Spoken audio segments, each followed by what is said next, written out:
baskets. Yeah. Just when I got close to that, and then it was raining the rest of the way in.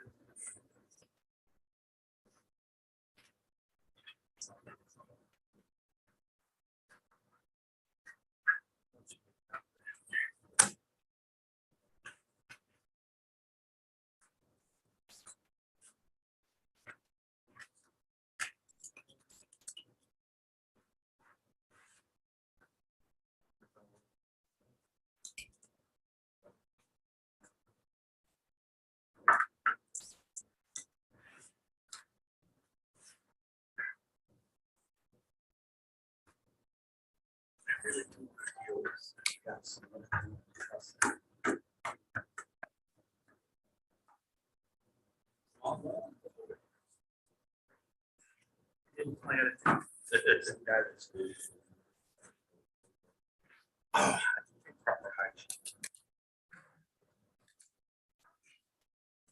Socially distancing. Ready to go.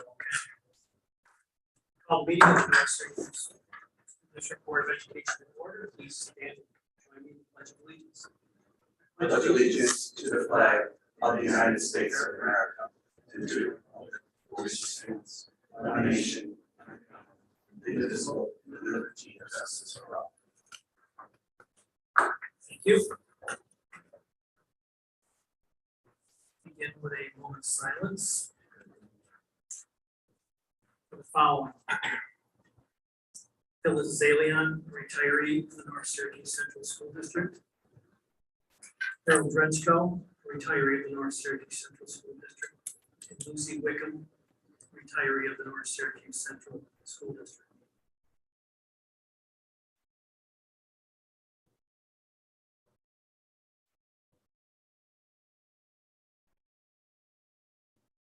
Thank you. Okay, welcome everybody. We have 4 board members who could not make it tonight. They did inform me via email. We do have a forum, and we're going to begin with a presentation from Matt Cook from OCM Books. I want to say Mr. but it's Dr. Cook. It is now. That's fine. All right. So actually,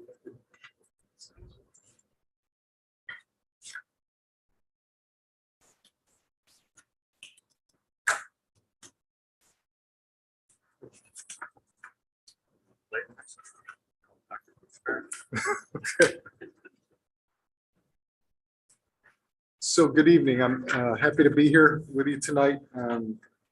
Wanted to be able to talk a little bit about BOCES, OCM BOCES services and programs, and the kinds of things that we are offering to North Syracuse.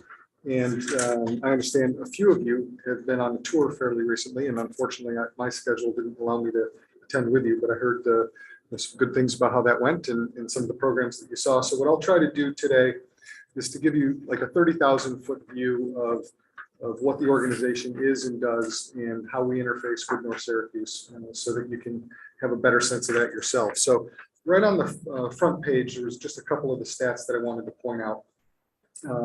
Cooperative purchasing is one of the things that happens through BOCES, and so you'll see that in the over on the right side of the front page. And we're estimating that through cooperative purchasing, North Syracuse saved about $405,000 last year. The other number that I'll just point out to you is that BOCES aid, because as you purchase services through the cooperative that is BOCES, you also get state aid back on many of those purchases at a wildly different rate. So getting into the specifics of that would probably take the rest of the evening if we wanted to do that. And Don could probably do a better job of it than I could. But you know, BOCES received about $5 million back in aid last year. So you purchase services in the current year, and then you receive aid in the following year on most of those services. So so we try to be a cost savings as well as provide services that most districts can't provide themselves. You know, conceptually, the idea is every school district is trying to meet all of the needs of all of their students, right? And there are some services that each school district just probably can't meet on their own. And so by pooling resources, within a community, by pooling resources across a region, we're able to provide a broader range of services for all the school districts that we serve, and we serve 23 component school districts in the Onondaga, Cortland, and Madison County area. So if you turn to the second page, and I'll switch screen so that you can see the page that we're on.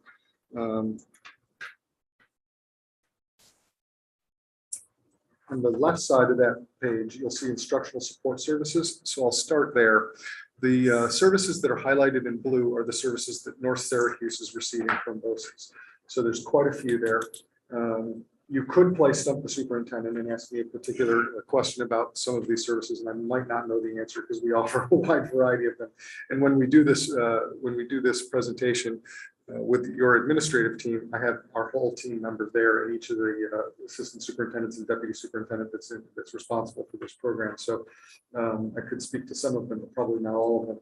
But instructional support services really is all about sort of the professional development arm of BOCES. And that's where a wide variety of different offerings come for your faculty, for your administrative teams, for the folks in the classroom who are getting the good work done with kids. One of the other things that I wanted to point out, though, that's in there is, well, actually two things. We do a regional summer school, and North Syracuse has obviously been a big partner in that with us. But we also are running our virtual academy through the ISS now, and so that's for students that as we've worked our way through the pandemic, some students who were unable to attend in person and had some medical reasons for not being able to attend. And then we've also expanded that a little bit because we found there are some other students who just are functioning better or able to learn better in a virtual setting. And that program started with about 30 students in it at the beginning of the year, and now we're over 130 students in that program across the region. School districts had to buy slots up front, but we have only been staffing as we go. So the districts that bought several slots, as North Syracuse was one of those districts, you'll see some refund on that if we wind up finishing the year without using all of those slots. So again, we are a cooperative. We're not a for-profit organization. So you sort of pay as you go, and you vote with your feet. So if a service is working for you, then generally speaking, people continue to have that service. So I'll shift now into talking a little bit about our special education and our career and technical education programs. And I think that most people are pretty familiar with the career and tech ed part of BOCES, right? So that's some programs that I think people have a sort of maybe a typical or maybe even a stereotypical understanding of.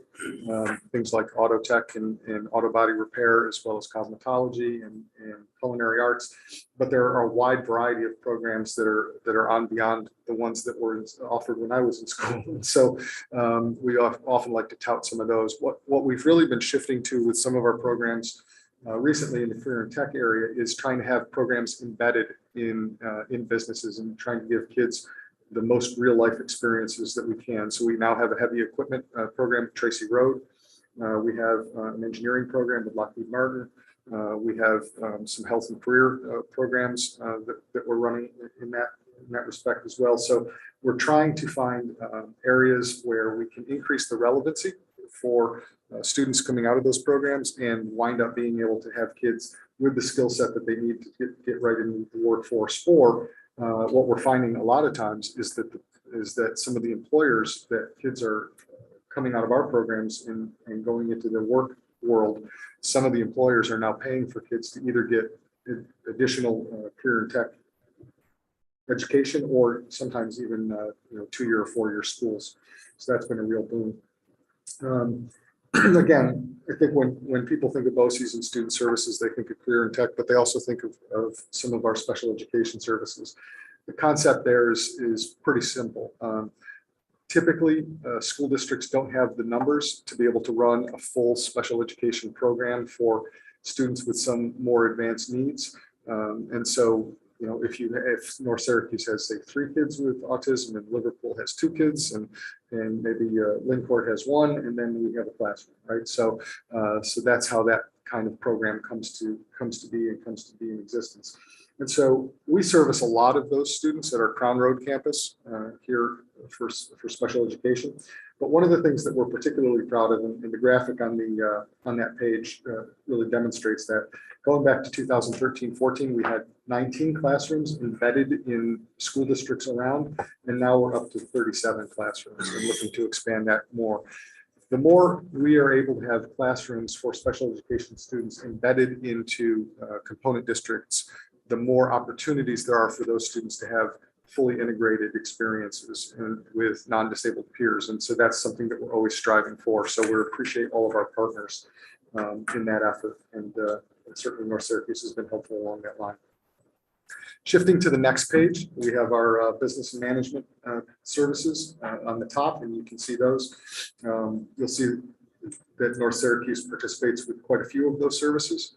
And you can sort of see how that compares to some of the other districts in the area.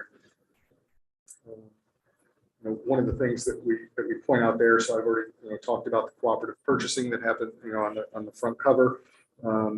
And there's a variety of different services. Sometimes there are things like software, like Forecast 5, that helps Don and do some of the budgeting, forecasting, and pieces like that. And sometimes they wind up being pretty significant services that are people intensive, more like our labor relations services. And we've recently brought on Dominic D'Imperio, who's done some really nice work in their region and helped out a lot of districts with contract negotiations, and also just really managing COVID and trying to figure out how we get through all of the traps of some of the different legal requirements that have happened with COVID.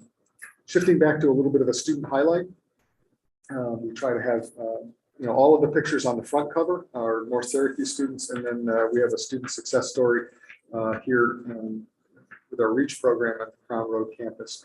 And so you'll see Liliana and be able to read a little bit about her story and some of her successes. I'll switch to the back page. And so we'll go back to that one for a second. And we'll highlight the Regional Information Center. And I could probably let Matt talk about this for a little bit. The CineRIC is an interesting organization and probably something that bears a little bit of explaining. It's the technology wing of a BOCES. There are 37 BOCES throughout New York State. There are 12 of those BOCES that have a RIC, a Regional Information Center.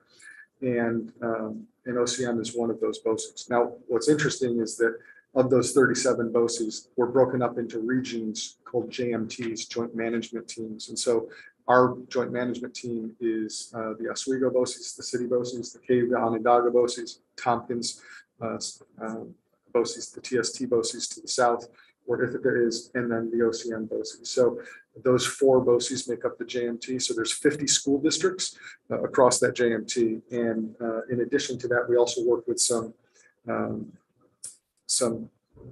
regional partners that are more local governmental units as well to provide some of their services as well. So the RIC is busy, and they cover a very large geographical territory, and they cover, like I said, they cover 50 districts. OCM is 23 of those districts. So they're hopping. And again, all of the services that you see highlighted in blue are the services that North Syracuse uses from the RIC. So that's the, like I said, the 30,000-foot view of that partnership. We don't exist without our component districts. So, for us, we make sure that we're doing everything we can to provide good service. We have service meetings, and that's actually what this document that you have before you is used for. We check in with our component districts and their admin teams and superintendents at least once a year formally. But then there's a lot of informal conversations that come about to be able to say, how are things going? What's going on? If there are issues and problems, we want to try to get on them right away. And if there are new potential services that we could be offering, we want to do that too. One of the things that I've been particularly focused on as district superintendent, and one of the things that really drew me to want to come to this role, is that BOCES has a dual function in the sense that there are times where we need to respond and react to what districts need. And in that sense, we wind up being servants and providing a service that you have identified that you need. And then there are other times where you're so busy getting the work done for kids on a day-to-day basis in your districts that you don't have the time to be able to think about what might be the future, right? What might be those new best practices, those things that are coming that that because you're just swimming upstream, you haven't had the chance to be able to think about. And so that's part of the leadership aspect of BOCES that I think is interesting. And certainly between all of those programs that I talked about for students and the CineRec, we're always looking for that, to try to find that balance of when are we responding to needs that are identified by our districts, and when are we trying to identify some things and some services and being innovative and provide some new things that our districts might be able to benefit from, because it's all about the students in the end. So that's what I formally wanted to be able to talk about a little bit. I'm happy to answer questions that you might have. One comment. Just want to thank Matt for coming in and the visit. Really painted a picture of excellence in some of the services that you have and some of the things our students can benefit from. In a conversation that we had, we saw a lot of our students in the different programs, but I think the one that stood out for me was the healthcare field, where they were taking blood pressure, and the student talked about becoming a radiologist or a lab technician. And I think those are careers that are desperately needed right now. And I think in our conversation, how to get the word out even more to help fill those spots, because students could walk into careers very quickly. And I think the more information that we get to our students, our counselors, and our parents, we can continue to grow that program even more than it is. But it was outstanding. I appreciate that feedback, Dan. I think one of the things, we're working our way through a strategic planning process right now, and one of the things that we're very attuned to is that there's a stigma and a stereotype about BOCES that I think is unfortunate, because even when I was in school, BOCES had great programs that people sometimes didn't know about. But we really do need to do a better job of getting out there and talking about all the wide variety of different things that we do and the kinds of services that we can offer. And as much as I think there was a real appreciation a few years ago of placing a higher emphasis on higher education and getting more kids interested in college, I do think pendulum swing, and we probably swung a little too hard in that one. And now I think we're trying to recenter that a little bit. And we certainly know, especially in this economy, I'm just coming off my third child coming out of college. And so I'm acutely aware of what that means. And so, the more that we can have, I think families, parents, and students understand the benefit of career and tech programs and all of the different ways that you can get yourself started in a really positive way, in a career-oriented way, and not necessarily have to go to college as a default. That's fine. No, No. I personally want to thank you. You've been with us at BOCES for 15 months now. And just like Dan, been with us 2 years, going 33 years now. Both of you, your leadership through COVID is amazing. And what I saw as a board member in North Syracuse is that cooperation between all the school districts. And that way it made it a little bit easier for all of us. The rules were the same, whether you were in JD or you were in Wallensville. And that's because of your leadership and Dan's leadership. We thank you for that. We do have 3 classrooms, I believe, Dan, that are in North Syracuse. We have 2 at the high school, and we have 1 at Roxborough. And when the junior high came here a couple months ago, they had 1 for about 2 years. They couldn't say enough about the teachers and the teaching assistants and the program and how it worked well in their schools. And I'm excited we have 3 classrooms and hope we continue to have state programs in our school district. Thank you, Matt. Thanks, Bob. Thank you. Karen?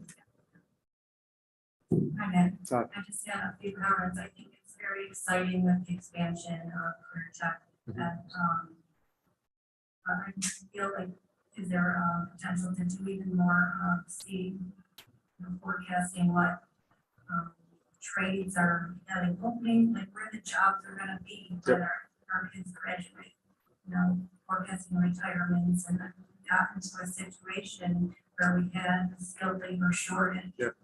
So maybe there's potential to do more with businesses, Sure. more trades. Yeah, there definitely is. And we take those meetings regularly. We just met with the Onondaga County Water Authority because they're forecasting a bunch of retirements and wanting to get some students. And so we talked to them about our CTE students that are in high school, but also our adult ed students.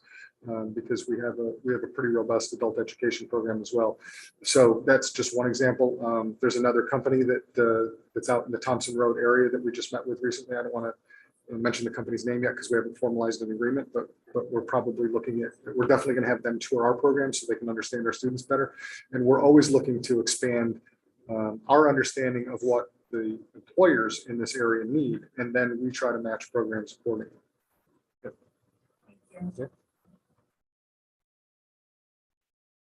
I was gonna comment during our comment section, but since you're here, just about, thank you, Bob, for the setting up the tour.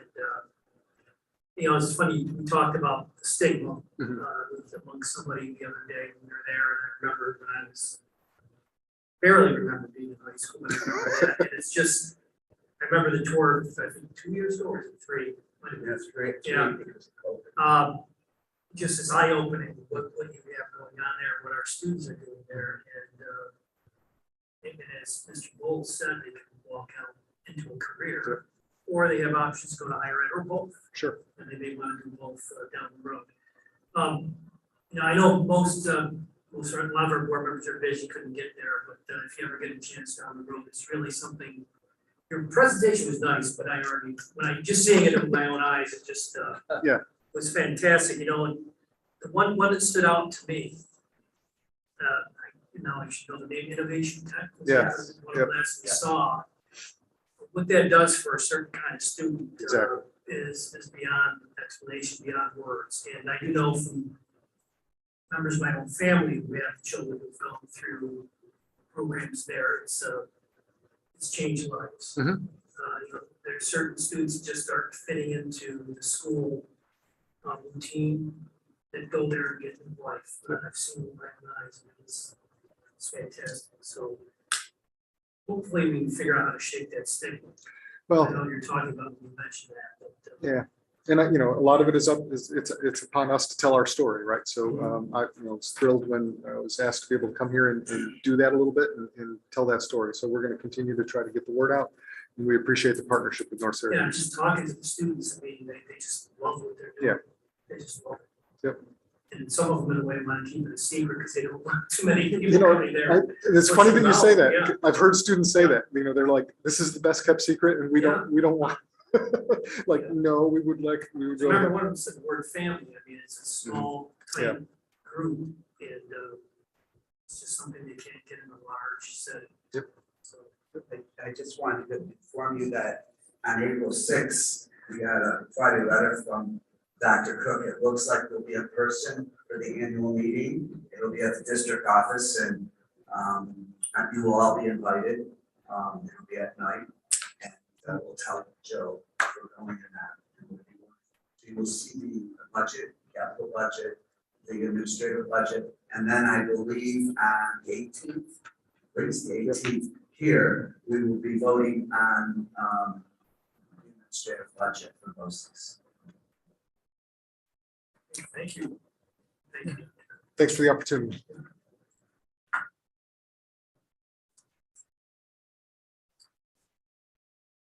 Okay, our next presentation is our budget update number 2.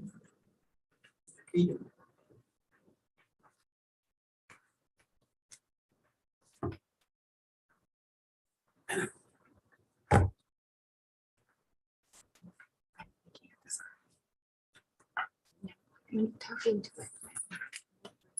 Good evening. Right, so let me get set up here.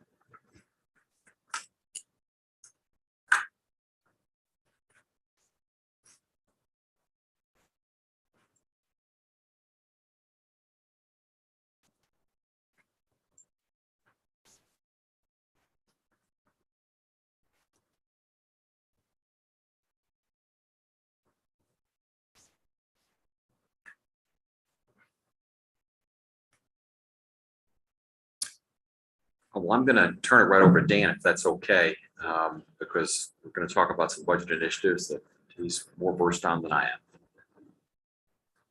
Thank you, Don. Start off with some preliminary budget proposals.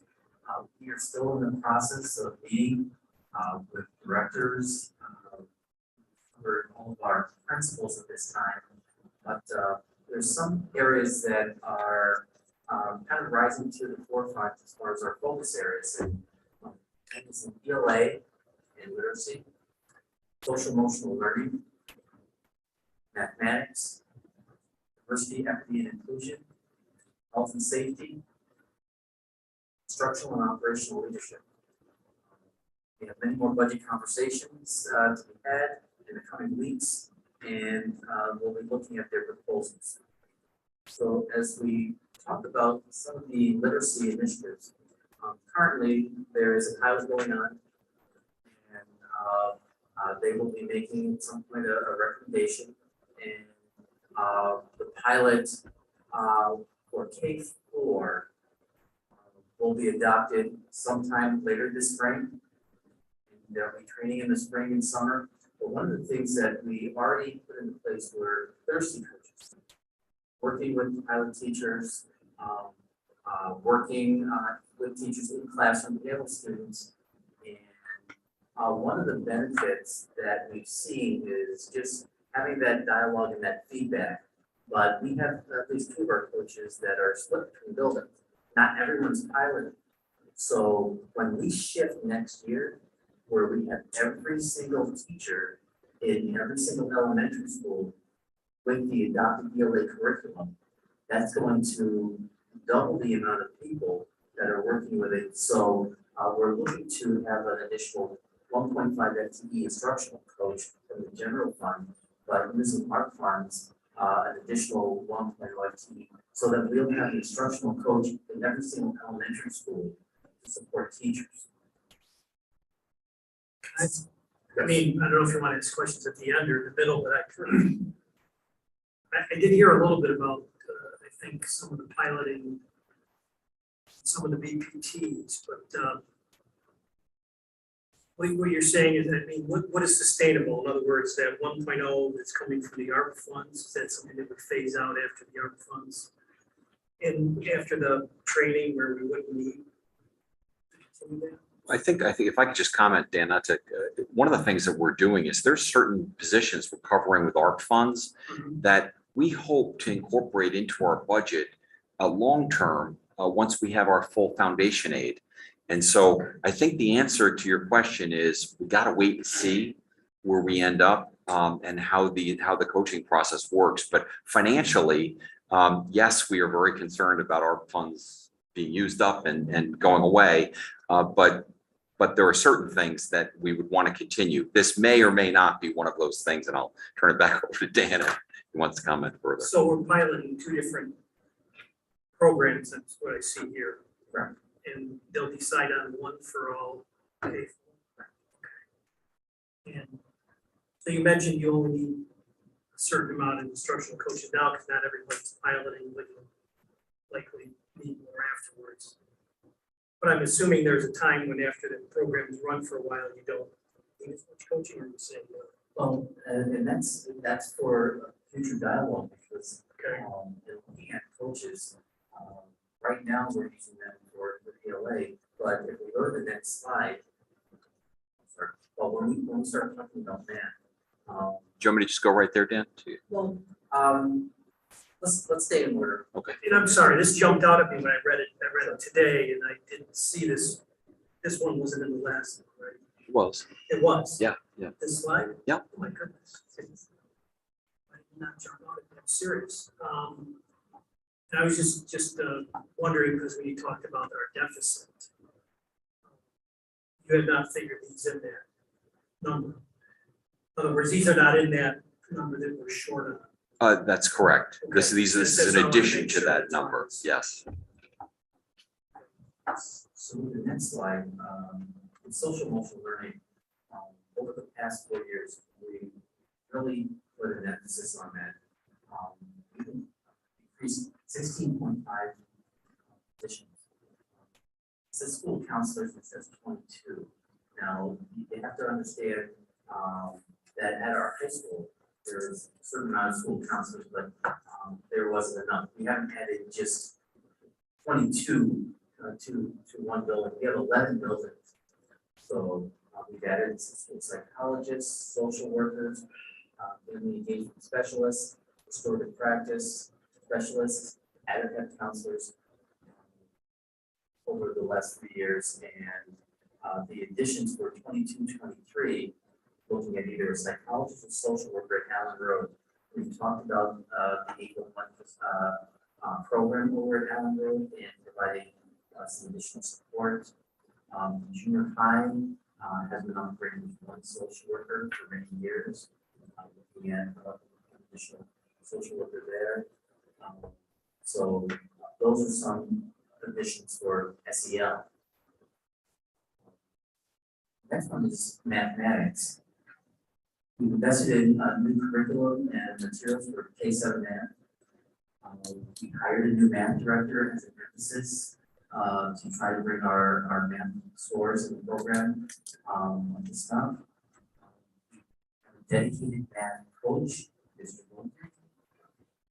We added to AIS teachers to support math. And one of the things that I'm not sure if people remember, for years in AIS, we're not supporting students in K2. And the reading teachers were having to kind of try to do what they could in that area. So we've added that additional support for those students who needed it and those earlier ages. So the students have had some challenges in math, but they also can relate to literacy if they have trouble reading word problems or reading things for math. We're looking at investing further in some of our secondary math curriculum. And Mr. Schultz, the new math director, has been talking to the secondary math people, talking about professional development, some of the things that they need, and looking for collaborative opportunities, and to obtain some support from several universities where the best practices in math instruction are being taught. Also looking at preliminary budget proposals for diversity, equity, and inclusion. This year, several leaders have been working along with 18 other districts, Syracuse University Study Council. Together, we're studying 5 practices for equity-focused leadership. Right now, BOCES has been working on a poster with us to provide for our DEI initiatives. Professional development will be provided. They provided a overview for district steering committee. They will look at an assessment of what our needs are. We'll be looking at regional leadership for DEI. There's going to be a DEI conference, and we will receive customized in-district support from those people for DEI. The other budget proposals that we're looking at is health and safety and learning environments. As you're aware, during COVID, we increased our nursing staff by 5 FTE nurses during the 2021-2022 school year. We also hired a nursing supervisor. This position was needed due to the number of buildings, students, nursing staff, and overall scope of the health office operation. We've also added an SRO and all monitoring at secondary schools to address increased behavior issues. Upgraded air filters, increased fresh air changes per hour, and focus on disinfection. For the 2022-2023, we propose adding an additional security guard to be stationed at the junior high to be available to be deployed to other locations. This last slide, the support at our middle schools. Our middle schools and the student to staff or student to administrative ratios are some of the largest in the county. Student discipline issues, trying to meet the needs of staff and instructional support have been challenging. Bronx Middle and Gillette are amongst the largest middle schools in Central New York. Student populations of 739 for Bronx Middle, 1086 for Gillette. Student administrator ratio as follows at each is 369 to 1 Bronx Middle, and 543 to 1 at Gillette. Gillette has the highest student to administration ratio in Central New York, and Bronx Middle is ranked 30 out of 34 schools. Prior to 12-13 school year, we had 3 administrators at each of our middle schools. We're proposing to add that 3rd administrator we hired at both Bronx and Gillette. This time I'm going to turn it back over to Mr. Keegan to talk about the tax cap calculation. We continue to fine tune the tax cap calculation, specifically looking at our building aid and our debt issuance for next year. And we made a slight adjustment to our tax levy for capital for the 22-23 year, based on when we thought we'd have final cost reports and debt issuance for the second phase of our roof projects. And so it's not a huge adjustment. You might remember when I proposed or shared with you the tax levy at the cap last time, it was 3.53. We're now down to 3.45. And that's just a slight adjustment based on that tax levy for capital. We continue to fine tune, and we will for the next couple of weeks, just making sure that we're very precise and accurate with our tax cap calculation. And the areas that might be adjusted might be our pilot revenue and yet another adjustment on tax levy for capital. But we think we're getting really close to where we're expected to be at 3.45%. I wanted to come back to the inflation conversation one more time because it's become a tricky conversation for many of our directors and principals as they think about operating their budgets next year. And, it has a pretty significant impact on our budget. We all are aware that oil prices right now are at the highest that they've been since 2008. And that gas prices are following at about a 3-week lag. I drove by Delta Sonic this morning and gas was over $4 a gallon. And I think they're talking about it being, like I said, a 3-week lag. So it'll be even higher in 3 weeks. The reason I mention that is that so many of the products that we use here are petroleum. They have some implications in their manufacturing. Petroleum has an impact and is a component. And everything we use is transported in some way, shape, or form with fuel. And so we're seeing that aspect of it. We've got a very tight labor market. And so whether it be our own labor, as the board has been working with us to adjust our substitute labor costs and whatnot, many of our suppliers are dealing with labor challenges that are having implications on their budget. So we're going back to every person who submitted a budget where we see an inflation implication and having another conversation. And we're really trying to push people back to inflation numbers that are closer to either the 4.7% that drove our tax cap, that was the CPI quoted there, or the 7.5%. And that's going to be one of the factors that allows us to close the gap that we talked about last week, is tightening up some of those numbers. And more to come on that. We'll have much more specifics as we work through. We'll be meeting tomorrow with our transportation director. We've already had a meeting with our director of facilities, and in both of their areas, we saw some significant increases due to the topics I just mentioned. So I just want to bring that forward to the board again, that this is an item that's weighing heavily on our budget discussions. So our initial budget did indicate a deficit, as our president, Paul Farfaglia, had mentioned, that we have a deficit. The proposals we mentioned today increase that deficit by about $770,000. Our amended tax levy lowers our revenues by about $70,000. And as I just mentioned, we're still evaluating the best approach for budgeting inflation. And so we've got a lot of work to do. Dan and I were talking today that, we're going to be crunching a lot of numbers and pulling a lot of folks together over the next couple of weeks to bring the board a balanced budget that meets the needs of the district. So stay tuned. Any questions or comments? So, just doing quick math, I mean, closer to, I don't want to say 3, but close to 3. 2.2. 2.2 right now. When I looked at that slide, I don't, you said I saw that slide before, it was not on the 28th. Oh, no, I'm sorry. It was in the board pack. No, it was only in this, I'm sorry, it wasn't from a previous presentation. It was just put in the board. Right, well, that's where I saw it. This is our first time presenting it. Oh, no, that's where I saw it, when I read this, that's what I meant, sorry. What I'm trying to get my head around is when Dan went through a lot of what we have already done in 21, 22. So that's all included in what we're Yes, looking at, yes. 2.2 deficit. Yes. And when I look at this proposal,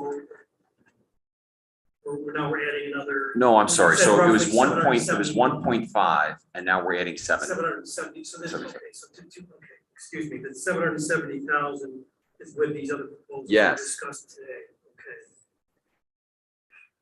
My question, and I guess it would be more for the ELA person, is how does a pilot work in the climate we've had? I'm trying to get my head around that, to piloting 2 programs. What's the feedback then? But you don't have to answer that now. Sure, Greg probably has a handle on that. And what we'll do, we'll bring Mr. Stone to a board meeting and as we're going through, but I will comment, it has not been easy, to say the least. But I will have Greg come and give you some more specifics because it has been many challenges. Thank you.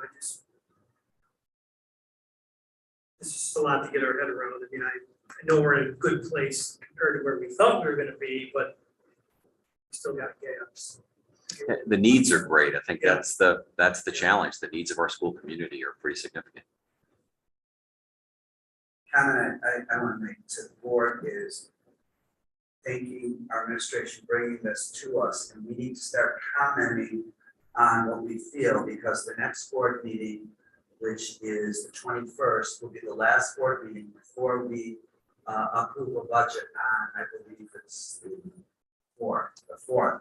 So the budget subcommittee will be meeting on the 17th and 24th, but we really need to start giving input to Don and Dan. So I want to get a little input today. I am very pleased with where we're going in this district. Mary and I were here 2012, 2015, and we were going through a different problem. And we did have to reduce the administrators along with teachers and increase class size. I am so for adding the 2 administrators. I always am for getting teachers before the administrators, but we need this, and this will give the 2 principals a chance to do a job that they probably haven't had a chance to do, and let the 2 vice principals take care of certain things. So I am for that. I'm for the instructional coach because being a former teacher, I never had this. I never had someone help me with the reading. All at once, I was given a new reading series along with everything else that I had, and I didn't have the support. So this is definitely needed. And I just want to give a support to the one slide, the social emotional learning. I happened to be invited to the Roxborough Road PTG meeting last week, and the family engagement specialist was there at the meeting, and she told me to come back and let the board know. Thank you so much for the support of this program. It makes a big difference in that school. So I am for this. I know you'll find some funding. I'm very positive that we're going to find it, and we're going to have a great budget. Thank you. Other questions or comments? Okay, thank you, Mr. King.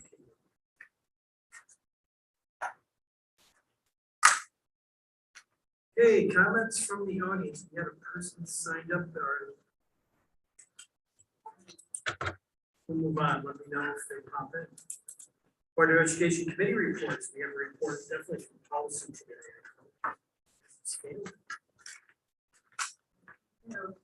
Our policy committee, we met last Tuesday, March 1st, and to start off the meeting, Don gave an overview of the Erie One BOCES policy manual service to the committee.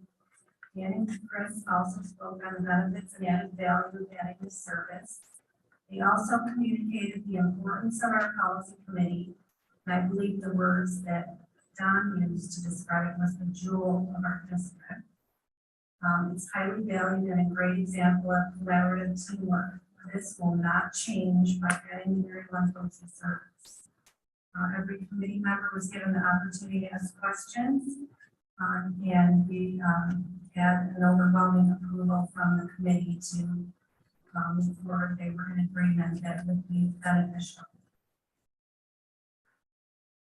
We also reviewed 8 policies, and 7 are on tonight's agenda for board approval. 1 policy we tabled until our next meeting, and 6 we're recommending to amend and readopt, and 1 is an adopt without change. And our next meeting is Tuesday, April 5th. Okay, thank you. Legislative report, sir. First of all, I want to thank Mary for her leadership the last years in policy. So what Don and Dan and Chris said, your leadership had a lot to do with it. Policy is not easy, looking at all those policies. So thank you, Mary. We met by Zoom on March 2nd, and I'm not going to go through everything that we did. We looked at the budget update that we all saw last week. But one comment, Al Sturkey always joins us. His hair is getting grayer, I have to tell him that. But anyway, they were all in session. He was in Albany, and John Manning couldn't meet with us, but he had earlier met with us. He said that we're one of the few boards of education that has a legislative committee, and it makes a real difference to him and the other legislators that we respond with our comments. So our next meeting is April 6th, and we'll have a budget to talk about and where we're going to go to publicize that. Thank you. Thank you. Superintendent Gold. Thank you, Paul. We had a major shift this past Wednesday in things in the district, and I just want to credit our staff, our students, and families. Having that shift happen in the middle of the week, it was seamless, and people were feeling good, and students, people were being respectful to each other, so it worked out very well. We have a lot of wonderful accolades of many students in the district. Stop by to see the Science Olympiad this Saturday with Mr. Rice. Junior high team placed 6th and 16th out of 24 teams. There were teams from all over the county. So it was a good time. I had a chance to talk to a few individuals, and they were pleased to be out even though it was early on a Saturday morning, so they were working hard. I want to comment on congratulations to the girls varsity basketball team. They were Class AA Section 3 champs at OCC this past Saturday night. They defeated Baldwinsville 53-45. They will be traveling to Hudson Valley Community College to take on Albany from Section 2 this Saturday at 6 p.m. The CNS indoor track team had an outstanding weekend as well. Kate Putman, you've probably heard that name, became state champion in the 1,500 meter run while also setting a Section 3 record. Congratulations to Katie Harwell, Gabby Putman, Kate Putman, and Anna Boyle became state champions in the 4x800 relay and set a new school record in that. Anna Boyle came in 2nd in the state 1,000 meter race. Lily Capria was 3rd in the near-state high jump. Gavin McAllister was 4th in the intersectional relay. And boys swimming for states this weekend. Congratulations to Jacob Griffin, Anthony Gabrielli, Connor Burke, Katie Griffin, took 24th in the state in the 200 meter freestyle relay.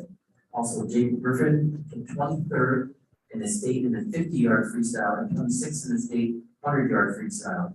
So congratulations to our North Stars was a wonderful weekend. Thank you. Thank you. Board of Education comments. Yes, Mr. Chair. I had the high privilege of going to Elm Road on Wednesday. I scheduled it before I knew the masks were going to come on. And I had my mask. And I visited 4 kindergarten classes because I like to read to young children. And I was so happy to see a lot of faces. Some students had masks on, and that was fine. And I was amazed about class size. I haven't been back for 2 years or 3 years to see the wonderful class size that we have in our kindergartens. It is so good that we look at class sizes, and I know we're looking at that for our budget. I am 100%. It makes a difference. I watch the teachers interact with the students, and they have 16, 17, 18 students. It was amazing, and I want to thank Ellen Rowe for inviting me. I needed that myself. And then Dan I wrote everything down, so I only got one to add to you, that Molly McCool from Roxborough Road was in the top 6 of the post-standard spelling bee. And that's an amazing feat to do that, so thank you. Thank you. Any other comments? Seeing none, we'll move on to routine action items, and if I can get a motion, I would take A, B, and C together. Motion for Mr. Thorne, second from Mrs. Scanlon. These are the consideration of approval of the minutes as well as the classification, that's minutes from February 28th. As well as the classification for disabled students for in-school special ed and preschool. So A, B, and C are before us. Discussion. Seeing none, all in favor? Opposed, that is carried. We have item D, if I get a motion, place that before us. Motion Scanlon, second before. Any discussion, that's the contract award. Discussion, seeing none, all in favor? Opposed, that is carried. Discussion action items in 6.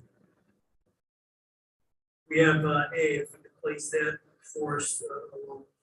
Motion for A, Mr. Thorne, second from Ms. Scanlon. All right, we have before us, that is the amendment of the reopening plan, and the only change there was adding the March 2nd piece for the mask. Discussion, in favor?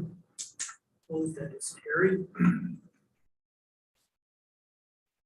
Motion for B, please. Motion for Scanlon, second from Mr. Thorne. Any discussion on the abolishment of 1.0 FTE school secretary, CNS? I should know this, but Jason explained it to me, the difference between school secretary 1 and school secretary 2. Level of responsibility and the need for a senior position. Thank you. Any other discussion? Seeing none, all in favor?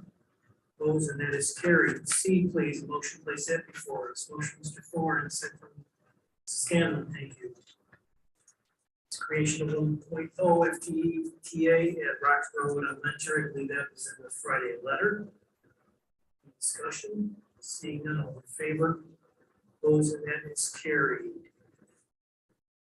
D, item D, motion please. Motion, Mr. Herman, second from Mr. Crabtree. That is before us to increase the pay for school bus driver substitutes, school bus driver substitute retirees. Discussion.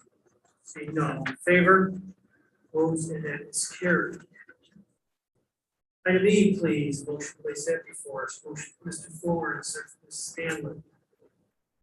Then what we're doing here is we're going to move the May 16th meeting for the board with this action to May 23rd. Discussion, questions, okay, seeing none, all in favor? Opposed, okay, we've amended, it's carried, our calendar is amended. I get a motion, we'll group the policies together, policies, number, okay, let's see, that's letters F through L, motion from Mrs. Scanlon, second from Mr. Thorne. Any discussions on those? Your bears report on that, we had 6 of these that are amended policies, and one is adopted as ordinance. Thanks. Seeing none, all in favor? Opposed, and that is carried. Thank you. Mention retirements, we have two that we'll be acting on today, and personnel staff report B. It's Tracy Trubin, food service helper 2, retiring with 17.8 years of service. Deborah Diditsky, school secretary 1, retiring with 21 years of service. We thank them for their service. Wish them health and luck in their retirement.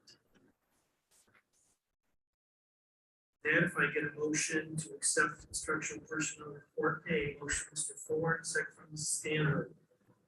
Any discussion on A? Seeing none, all in favor? Opposed, that is carried. Thank you. And motion for personnel report B. Motion Mr. Thorne, second from Mr. Herman. Any discussion that's before us? Seeing none, all in favor? Opposed, and that is carried. I'll make a motion to move into executive session. This is for the purpose of reviewing the employment record of one individual that we know action follow. If I can get a second from Mr. Crabtree. Any discussion? Seeing none, all in favor? Opposed, that is carried. And a motion to adjourn, please. Motion Mr. Herman, second from Mrs. Stanley. Any discussion there? Seeing none, all in favor? Opposed, that is carried. We are adjourned. 6:55. 6. Ish. Thank you.